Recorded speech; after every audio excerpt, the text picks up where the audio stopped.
We're getting ready to start week 2, so I just want to hit a few quick notes for you. I'm going to glance down a few times here to make sure I get everything I wrote. This week, we're looking at the history of the production operations management. It sounds kind of boring, I know. Really, it's very interesting. And so what I want you to focus on, there's a chart, it's a figure, figure 2.1. And it's a pretty good condensed version of all the history of, like, from beginning to end almost of production operation models and the big events that came into production and how those events impacted the world at that particular time. So take a look at it. I mean, it goes all the way back to the artisan time period in 1545. So that's quite a long ways back. At that time, for example, there were different materials, new tools, new technology. We wouldn't consider technology today, but new techniques and that sort of thing coming in to the world.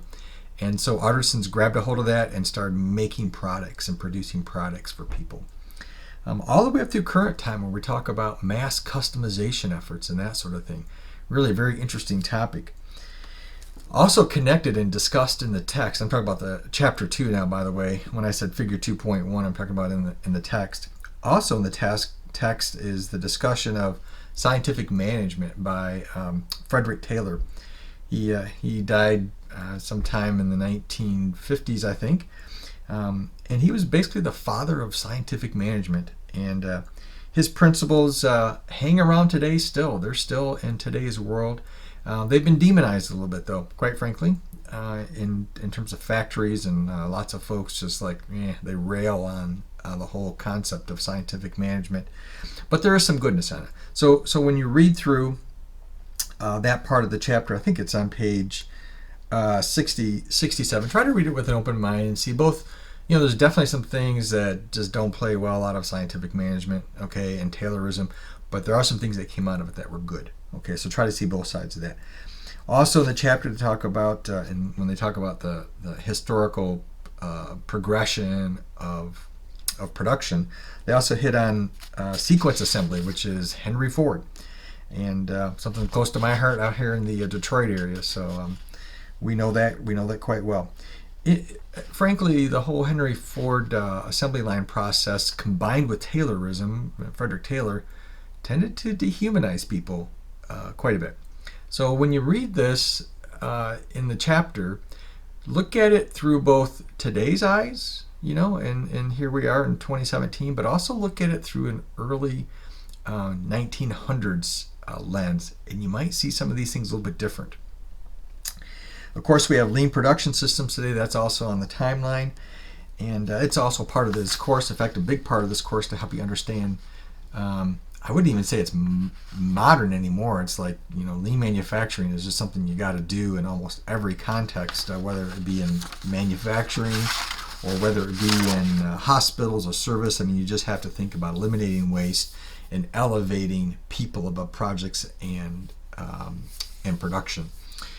And then finally, I added an optional lesson, I guess, that talks about Taylorism and Ford and mass customization. And I think you might find it interesting. It's a way to really think hard about what happened then, what's happening now. Are they connected? Is there any kind of goodness that did come out of it? What makes a bad production system? All those sorts of things. So that's an optional thing. You don't have to fill anything out. It's just, look at the videos, read the questions, think about them, think on them. You don't have to write anything on it. Also coming out of this chapter is the whole discussion on transformation models. This harkens a little bit back to chapter 1. So if you need to go back and refresh your mind on what chapter 1 is about, in terms of input and output and the transformation model of converting materials into consumer goods, what's that take? Chapter 2 hits on that again. So, okay, I think that's it. Listen, you guys are doing great, and I appreciate all the discussion threads from last week. A lot of great detail about your lives and why you're doing this MBA program and who you are and your families. So I'm really looking forward to continuing to get to know you throughout these weeks. Again, don't be afraid to call me, text me, Send me emails or whatever you got to do. If you got a question, don't be afraid to reach out. Just remember, I'm 3 hours in front of you. So if it's 9 p.m. where you're at in the Pacific time zone out there, it's midnight here. So just bear that in mind and may not pick up the phone. All right, you guys have a great week. Thanks.